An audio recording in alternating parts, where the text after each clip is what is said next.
এবছর মাঠে গড়াচ্ছে না দেশের সবচেয়ে জনপ্রিয় ফ্র্যাঞ্চাইজি লিগ বিপিএল, জানিয়েছেন বিসিবি সভাপতি তামিম ইকবাল। ফ্র্যাঞ্চাইজিগুলোর অনিয়ম, আর্থিক জটিলতা ও বিগত কয়েক বছরের লোকসানের বিষয় বিবেচনায় নিয়ে এবার তড়িঘড়ি করে বিপিএল আয়োজন থেকে সরে এসেছে বাংলাদেশ ক্রিকেট বোর্ড। ভবিষ্যতে টুর্নামেন্ট আয়োজনে সঠিক পরিকল্পনা নিয়ে এগোবে বোর্ড। অবশেষে গুঞ্জনই সত্যি হয়েছে, দেশের জনপ্রিয় ফ্র্যাঞ্চাইজি লিগ বিপিএল হচ্ছে না এবছর।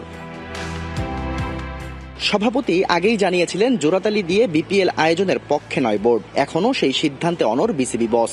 বিগত 2 বছরে বিপিএল থেকে লোকসান গুনতে হয়েছে 40 কোটি টাকা। সেই পুনরাবৃত্তি ভবিষ্যতে চান না তামিম ইকবাল। আমি বারে বারে বলেছি যে আমি বিপিএল এভাবে করে করব না, আমি কয়েকবারই বলেছি।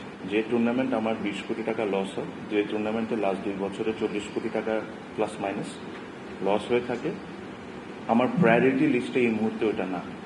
আমার জন্য প্রায়োরিটি লিস্ট হলো পুরো জিনিসটাকে ফিক্স করা, ঠিক করে যে জিনিসটা যদি বিসিবিকে প্রফিট মেকিং কেমনে করতে পারি ওইটাকে করে তারপরে জিনিসটাকে আগাম। দেশের মাটিতে বিপিএল হচ্ছে না, অথচ আইসিসির ফ্র্যাঞ্চাইজি লিগ কমিটির চেয়ারম্যান তামিম। তাই স্বাভাবিকভাবেই প্রশ্ন ওঠে, এতে ভাবমূর্তিতে প্রভাব পড়বে কিনা। তামিমের সাফ উত্তর, নিজ দেশের লিগে যদি ঠিকভাবে আয়োজন করা না যায় তাহলে অন্য লিগগুলোর দিকে তাকানোটা কেমন দেখায়।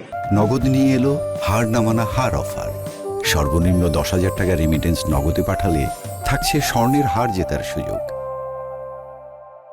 দেশে যদি আমার ফ্র্যাঞ্চাইজি ক্রিকেট ঠিকভাবে যদি তৈরি না হয়, ওটাকে স্টপ করে আবার নতুন করে তৈরি করা is also a great message to my committee.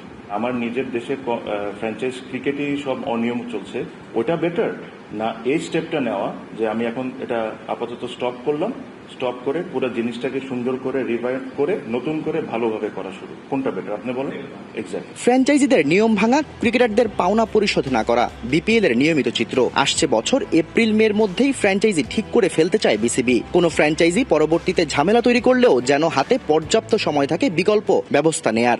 আমরা এনাফ টাইম নিয়ে যখন মে এপ্রিলের মধ্যে যদি আমরা সব ফ্র্যাঞ্চাইজ লক করতে পারি, সবার যে কমিটমেন্ট ফ্র্যাঞ্চাইজগুলোর ওগুলা যদি ফুলফিল করতে পারে, আর তারপরে যদি কেউ ডিফল্ট করে, I still have 3-4 months to find another franchise. আমি জিনিসটাকে এভাবে করে করতে চাই। Shahriar Hossain, DBC news, Dhaka.